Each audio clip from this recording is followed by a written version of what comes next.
everyone, welcome back to my YouTube channel Cozy Tales with me. Tenali ರಾಮನ ಕಥೆಗಳಿಗೆ ಸ್ವಾಗತ. ಇಂದಿನ ಕಥೆಯಲ್ಲಿ ಮುಂದಿನ ಭಾಗದ ಬಗ್ಗೆ ನೋಡೋಣ.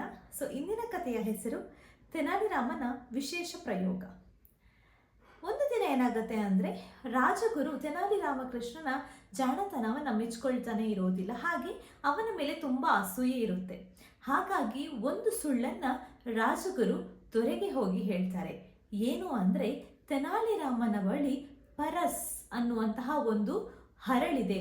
ಆ ಹರಳಿಂದ ಒಂದು ಅಂದರೆ ಚಿನ್ನವನ್ನು ನೀವು ಪಡ್ಕೊಳ್ಬಹುದು. ಯಾವುದರಿಂದ ಅಂತ ಹೇಳಿದರೆ, ಕಬ್ಬಿಣವನ್ನು ಕೂಡ ನೀವು ಚಿನ್ನವಾಗಿ ಬದಲಾಯಿಸಬಹುದು ಅಂತ ರಾಜಗುರು ಹೋಗಿ ಹೇಳ್ತಾನೆ. ಇದನ್ನು ಕೇಳಿದ ರಾಜನಿಗೆ ತುಂಬಾ ಆಶ್ಚರ್ಯ ಆಗುತ್ತೆ.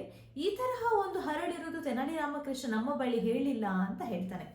ಹಾಗೆ ರಾಜ ಏನು ಮಾಡ್ತಾನೆ ಅಂತ ಹೇಳಿದರೆ, ತೆನಾಲಿ ರಾಮಕೃಷ್ಣನನ್ನು ಕರೆತರಲಿಕ್ಕೆ ಹೇಳ್ತಾನೆ. ಹಾಗೆ ತೆನಾಲಿ ರಾಮಕೃಷ್ಣ ಬಂದಾಗ ರಾಜನು ಇದನ್ನು ಪ್ರಶ್ನೆ ಮಾಡ್ತಾನೆ.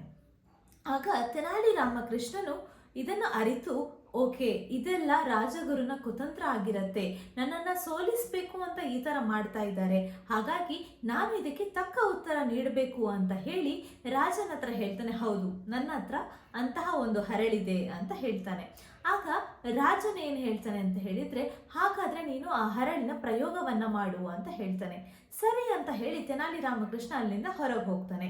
ಹೀಗೆ ಮರುದಿನ ಒಂದು ನಾಯಿಯನ್ನು ತೆನಾಲಿ ರಾಮಕೃಷ್ಣ ಹಿಡ್ಕೊಂಡು ಬಂದಿರ್ತಾನೆ. ಹಾಗೆ ನಾಯಿಯ ಬಾಲವನ್ನು ಒಂದು ಕೊಳವೆಯಿಂದ ಅದರೊಳಗೆ ಹಾಕಿರ್ತಾನೆ. ಹಾಗೆ ಅದನ್ನೇನು ಮಾಡ್ತಾನೆ ಅಂತ ಹೇಳಿದರೆ, ರಾಜನ ಮುಂದೆ ಬಂದು ತಂದು ತೋರಿಸ್ತಾನೆ. ಇದೇನು ಮಾಡ್ತಾ ಇದೆಯಾ ಅಂತ ಕೇಳಿದಾಗ ತೆನಾಲಿ ರಾಮಕೃಷ್ಣ ಹೇಳ್ತಾನೆ, ನಾನು ನಾಯಿಯ ಬಾಲವನ್ನು ಉದ್ದ ಮಾಡ್ತಾ ಇದ್ದೀನಿ. ಅಂದರೆ ಯಾವಾಗಲೂ ನಾಯಿಯ ಬಾಲ ಡೊಂಕೆ ಅಂತ ಹೇಳ್ತಾ ಇದ್ದಾರೆ, ಆದರೆ ನನ್ನ ಹರಳಿನಿಂದ ಈ ನಾಯಿಯ ಬಾಲವನ್ನು ನಾನು ಸರಿಯಾಗಿ ಮಾಡ್ತಾ ಇದ್ದೀನಿ ಅಂತ ಹೇಳ್ತಾನೆ. ಅದನ್ನು ಕೇಳಿದ ರಾಜನಿಗೆ ತುಂಬಾ ಕೋಪ ಬರುತ್ತೆ. ಯಾಕಂದರೆ ಪ್ರಾಣಿ ಹಿಂಸೆ ಮಾಡೋದು ಸರಿಯಲ್ಲ, ಈ ಥರ ಮಾಡೋದು ನೀನು ತಪ್ಪು ಅಂತ ಹೇಳ್ತಾನೆ. ಆಗ ತೆನಾಲಿ ರಾಮಕೃಷ್ಣ ಹೇಳ್ತಾನೆ, ನೀವು ರಾಜರು ಆಗಿರೋದ್ರಿಂದ ನಾನು ನಿಮಗೆ ಗೌರವದಿಂದ ಹೇಳ್ತಾ ಇದ್ದೇನೆ. ಏನು ಅಂದರೆ, ಒಬ್ಬ ಪಂಡಿತ ಬಂದು ಹೇಳಿದಾಗ ನನ್ನಲ್ಲಿ ಹರಳಿದೆ, ಅದು ಕಬ್ಬಿಣದಿಂದ ಚಿನ್ನವನ್ನು ತಯಾರು ಮಾಡುತ್ತೆ ಅಂತ ಹೇಳಿದರೆ ನೀವು ಅದನ್ನು ಹೇಗೆ ನಂಬಿದ್ರಿ? ಇದು ಹೇಗೆ ಸಾಧ್ಯ? ಹಾಗೆಯೇ ಈ ನಾಯಿಯ ಬಾಲವನ್ನು ಯಾವತ್ತಾದರೂ ನಮಗೆ ಸರಿ ಮಾಡೋಕ್ಕಾಗತ್ತಾ? ಇದು ಯಾವತ್ತಿದ್ರೂ ಡೊಂಕೆ ಅಲ್ವಾ ಇರೋದು ಮಹಾಪ್ರಭುಗಳೇ ಅಂತ ಹೇಳ್ತಾನೆ.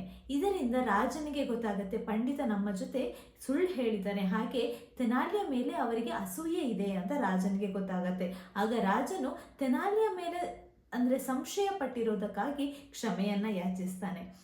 ಹಾಗೆ ತೆನಾಲಿ ರಾಮಕೃಷ್ಣನ ಕೂಡ ಅಲ್ಲಿಂದ ಬೀಳ್ಕೊಡ್ತಾರೆ. ಈ ಕಥೆ ನಿಮಗೆ ಇಷ್ಟ ಆಗಿದ್ರೆ ಲೈಕ್ ಮತ್ತು ಶೇರ್ ಮಾಡಿ, ಹಾಗೆ ಕಮೆಂಟ್ ಮಾಡಿ. ಹಾಗೆ ಮುಂದಿನ ಸಂಚಿಕೆಯಲ್ಲಿ ಇನ್ನೊಂದು ಕಥೆಯೊಂದಿಗೆ ನಾನು ನಿಮ್ಮ ಜೊತೆ ಬರ್ತೀನಿ. ಅಲ್ಲಿ ತನಕ ನೀವು ನೋಡ್ತಾ ಇರಿ ಕಾಜಿ ಟೇಲ್ಸ್ ವಿತ್ ಮೀ.